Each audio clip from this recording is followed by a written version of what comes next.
welcome to another episode of Against the Grain. I'm your host, Katie Goodwin. Today I have with me a very, very special guest. She is one of my best friends and former college teammates from ACU. Please welcome Mia Guevara. Hello. Mia, thank you so much for being here today. It is my pleasure. I feel like I've been here all day. I love it. Yeah. So today we're going to be talking about mental health and how the gender issues in golf and other sports as well affect mental health. I know that we've had a lot of experiences with it, both in college, junior golf, working in golf, literally anything. Yep. So first off, just give us a little bit of background, who you are, and also how we know each other a little bit. So I know Katie from golfing with you at ACU. And although it was the funnest time of my life, it was definitely the craziest time of my life. We learned a lot, we went through a lot. I'm kind of going into the coaching aspect of golf, trying to get into high school girls coaching and private coaching as well. So kind of stemming into, keeping women confident in golf. So that's kind of the goal of my background. Love it. I love the way you said that. Keeping women confident. Yes. That's what we need more of. Absolutely. But we're just going to dive right into this topic. Just go straight into it. Skip past all the fluff. So how did you see the gender differences in college golf? I saw money is always going to be the number one issue. And it's always going to be the number one apparent thing that comes out of the men versus women fight, We saw a lot of our tournaments.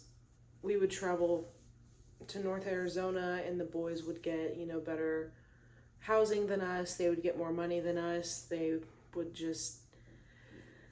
look better than us in terms of dress. They had it all, and we had to wear the same 3 sweaty shirts, and we put our entire lives into those shirts, and it felt like the boys got whatever they wanted whenever they asked. And it was just it sucked because it made us feel like we had to almost prove ourselves to be worth what they're getting. And I don't know. It was kind of sad, It kind of just when you say prove yourself, we just felt like we were so unworthy and just misvalued, unvalued. I don't know. Definitely undervalued whenever it came to our sport in general, because our school didn't even recognize us as a program. And there are students that didn't know about our program.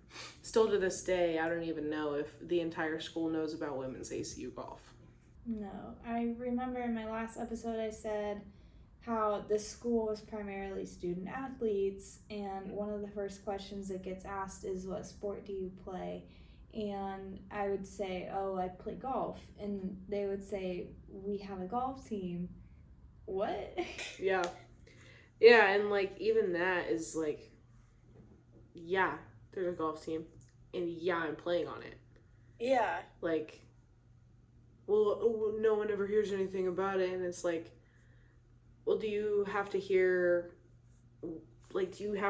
about us to know that we go through the same things every other athlete goes through in terms of practice times, putting time, energy, and our lives into these sports? We put our entire lives into golf, into college golf, and every athlete at that school can tell you that they put their entire lives into that sport. What sucks is the fact that every other sport got the recognition except for what it felt like to us personally, AC women's golf. Yeah, I feel like we got very, very little recognition. We weren't not necessarily, I don't know if we weren't invited to things, or just people kind of forgot about us, that we existed. Just, we have a tournament and they're like, oh, like, where were you these past couple days? I was at a tournament playing golf. Like, I was out in North California, like 8 hours away from here. Like, nowhere near what's going on here at school. No. And I don't know, they just kind of like missed the mark with women's golf. And that's like, it sucked. yeah, and I know I wasn't even there as long as you were. And I felt it so much. I can only imagine, like, how you felt. As time went on, I could tell that they were trying to make something of the team, but I mean,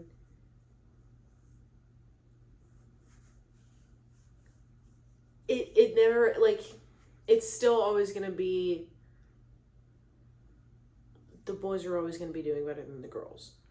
Yeah. And that's always how I've seen that program, just with that school specifically. And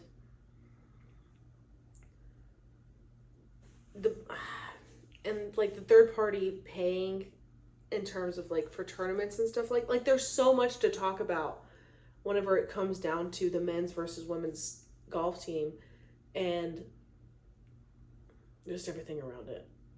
Yeah, no, there was so much. I mean, you look, like you said, the shirts, and even just that was ridiculous. You look at how many people they had on their team, their coaches, the practice facilities, the hotels, just all of it. And I mean, I know, like we said, like, they literally got connections into the golf industry. Well, where were our connections?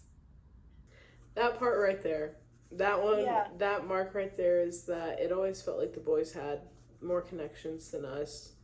And even our coach being a very high-end coach and having the credentials of what she had, like, they were good. What she came from was good. And what we were promised and what we were told was promising. But what we were lacking is the outcome. And the boys always got the outcome. It was always talked about. It was always brought up in conversation. But the boys always came through with it on their end. The girls never saw it. I still don't know why. It's just, I feel like that's just how the school thought that's how things are. Mm-hmm. They're like, okay, well, they're gonna get it because they're guys, they have more people, and maybe they perform better. Maybe. But, I mean, like, I would have to go out there sometimes and literally practice. Like, I'm gonna have to go beat one of them. Yeah. Because I had proof I needed to be better than them. Yeah. And I was, sometimes. Exactly. Choked on the last hole of one match, but, you know, it's fine. You still live in that match. Dude, I know, it's... Yeah. There's a lot. There's a lot that goes on in the college golf world, and a whole lot of it's not fair. No, it's really not. And then it even spreads down to junior golf. So how have you seen it in junior golf? So, my coaching career hasn't really started yet in Phoenix, but in Texas, you know, I want to say in Texas it was pretty much, golf was pretty much equal in Texas because golf really wasn't even that big of a sport. It wasn't even that exciting of a sport. And of course you would see that boys would be more dominant in it. But as far as like the interest level goes, the interest level here in North Phoenix, I haven't seen at all.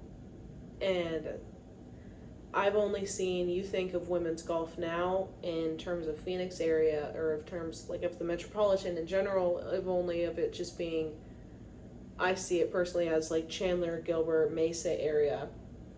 And with my experience up in North Phoenix, I don't see a whole lot of women in Phoenix. I don't see a whole lot of women in golf. and even in the Scottsdale area, Scottsdale has its own stigma. And if you've ever been to Scottsdale and if you've experienced the stigma of golf in Scottsdale, like, you understand it. But you don't see a whole lot of women playing and having a good time and learning and taking the time to be on the golf course because, you know, maybe they don't have the resources or they don't have the person to go out there with them, or maybe it's just the environment isn't even inviting to them. In a place like Scottsdale too, you would think, and you know, it's a place where golf is very, very common, and you would think, okay, well, because it's so common, aren't there people out of every gender, every age? And it's like, no, it's still probably 75% male, older male. You know, I know juniors from Arizona that do play out in Scottsdale, but that's just such a small percentage of it. And it's like the juniors I know, like, still more than half are guys. Yeah. And so you just look at that and you wonder, like, well, what more can you ask for? Golfing, like a golfing capital of the country, beautiful courses, places that are accessible, honestly, and you're still not having women. No, yeah. And it's all about the accessibility of the golf course. Like, people think that all the muni golf courses here are just not worth anything because Arizona is such an amazing place to come golf, and they think that they have to go to the high-end golf courses, but you don't have to.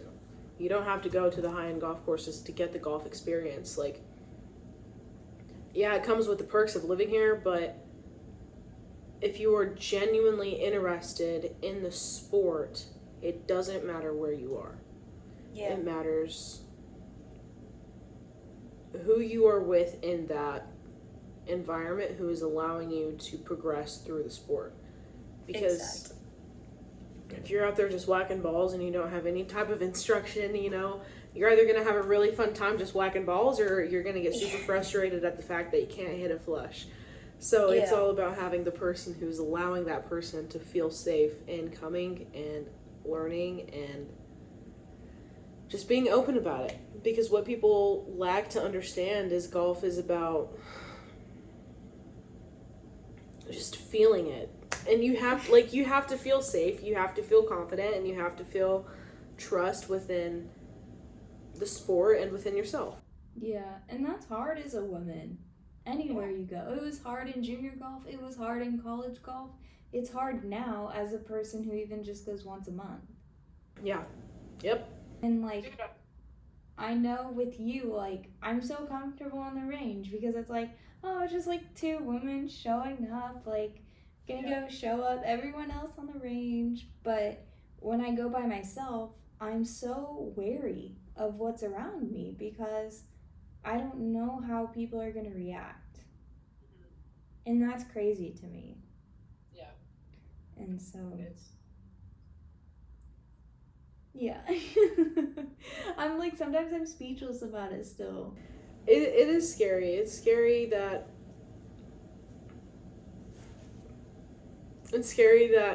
you know, like, things come down to it this way, and if we were to land the airplane on the whole thing, it would be the fact that women just want to feel safe going outside at this point.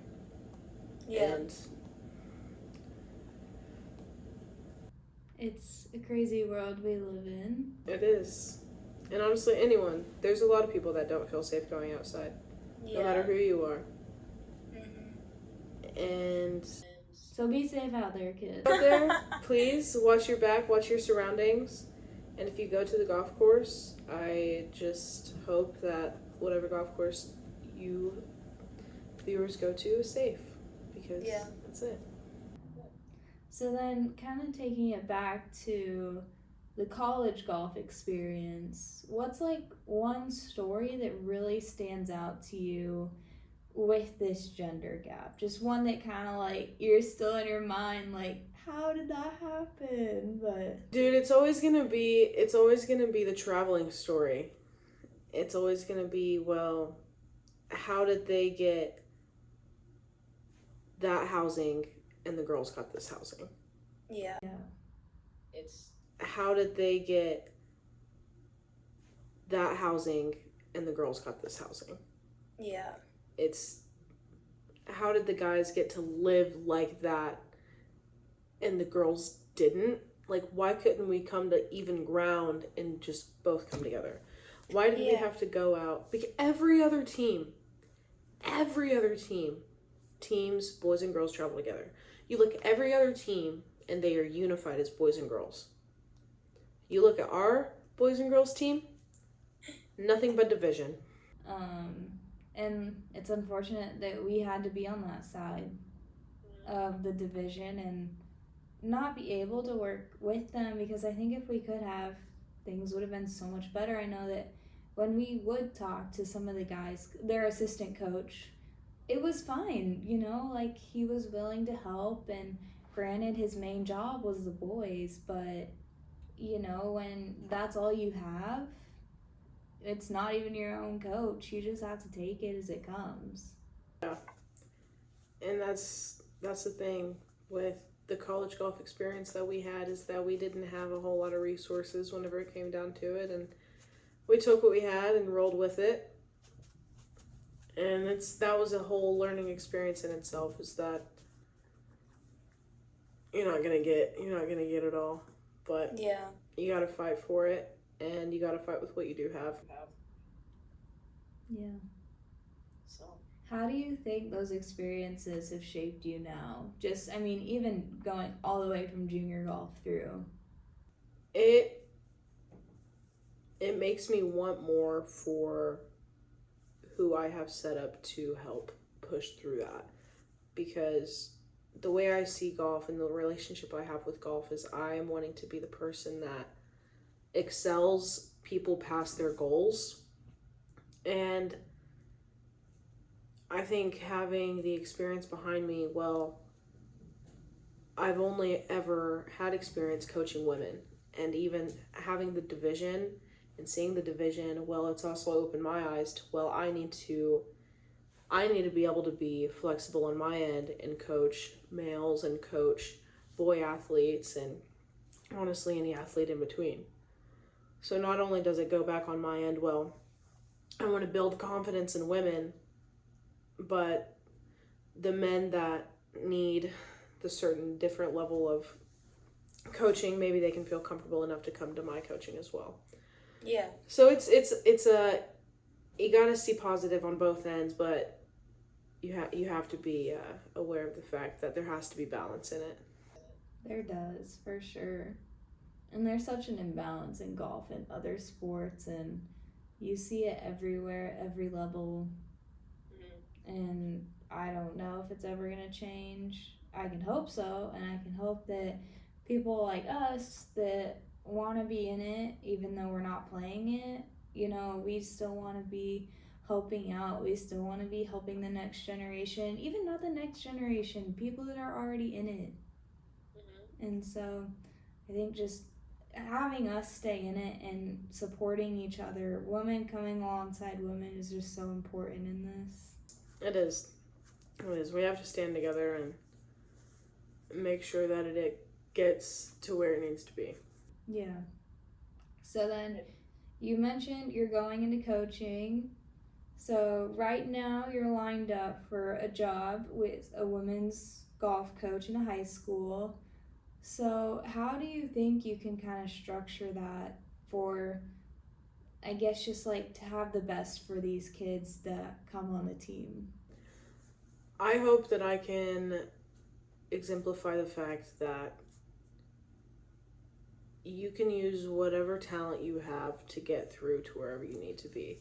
And in order to do that, you have to be confident within yourself and persistent and disciplinary within yourself. And being a woman specifically, you already get downplayed and you already have the doubt from other people. And the fact that I can sit here and I've made it this far on a golf scholarship and seeing the look on people's faces when they're like, you're here because of golf? Yeah. Like, yeah. Small town Texas made it all the way to big town Phoenix on a golf scholarship. And now I'm doing what I've dreamt of my entire life, is coaching golf.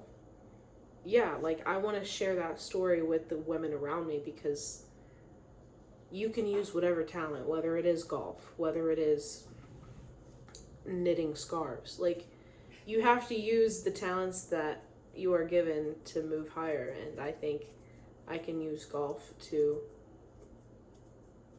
empower women around me and empower just people around me to just make a better lives for themselves. Yeah, I love that. Dude, you should just become my co-host. Hey man, what do you think I'm sitting around here for? We got 2 screens over here. I know, we got our 4 screens set up. We got all of it. We're ready. We are. I wish the viewers could see the elaborate, setup we have going on right now. Don't worry. Maybe one day when we're in our, big setup, We'll just look back at it. We'll have photos from then versus now. Yeah. As I say, humble beginnings. Oh, yeah. You see, we've always started somewhere. Started from the bottom, now we're here. Yeah. So this is just another mountain that we get to climb. Just on top of our golf stuff, Mountains have ranges. Don't forget that. Look at us. Look at us. But kind of, I guess, you've said you just want to be there and support these people. What's a couple pieces, or even just one piece of advice that you would have for young women in golf, or just really anyone in golf? You have to trust yourself, and you have to trust your instinct, and your mind and your soul know what you want. And I think knowing what you want is the first step to accomplishing your goal. And just being clear on your intentions and being clear on the path that you want to set out for yourself. Yeah. Time's gonna slip past you. You have to figure out how you're gonna use it. Yeah, and you can't let other things get in the way. You just have to, sometimes you do have to stay in your own lane and just put your head down and keep focused. I agree with you wholeheartedly on that. That is something that I say probably a little too often. Keep your head down and just get your work done and just get it done. Yeah. But yeah. And then what are some things, I know we kind of talked about it a little bit, just about the support in golf, just being there for one another, but what would you really change about the golf community, whether it is in Phoenix or the country, the professional aspect, amateur aspect? I wish that golf could get away from the party aspect. I'm not gonna lie to you. I have always seen golf as a sacred sport almost. And don't get me wrong. Do not get me wrong. I'm always down for a good time on the golf course. But I think that there should be a fine balance between the fact and building that seriousness in youth golf can just, having that seriousness in youth golf makes adult golf, recreational golf, so much fun. Yeah. And I really hope that people who are genuinely interested in golf in their late 20s or early 30s understand that get your kids into golf, because once they get to your age, 18, 19, 20 years old, they're going to know so much about it. It feeds into it, and it makes the recreational aspect of golf just that much better. Yeah, and I feel like when you do that, it really just establishes that respect there for everyone in golf, and it makes it such a better place, because you don't just have, your Saturday warriors showing up with their backwards hats, their short shorts, just really disrespecting everyone around them, and it's most oftentimes women that are in the way of that. And so I think you're right. When you start people young and in golf, you just show them how to respect others on the golf course in their own sport if they do go choose to play something else one day. And it's just a matter of showing them what golf really is. Yeah, absolutely. So, But any last pieces of advice for the viewers before? Sometimes you gotta stay in your own lane and keep your head down and get your work done. Great. that's it. Always so full of advice for us. Hey, I try to be. It always This is has to why be I an come analogy to too. Yeah. Well, Mia, thank you so much for being on here. You know I love and appreciate you so much. It's always so much fun. Thank you so much for having me. Yes, I hope to see you back another time. I'm sure I will. Absolutely, you will. But with that, again, thank you for being here today. And viewers and listeners, thank you so much for watching, listening to this episode of Against the Grain. Join us next week as we talk about clubhouse culture in golf, how long it's been around, what it is, and how it affects women. With that, I'm your host, Katie Goodwin. Bye, everyone.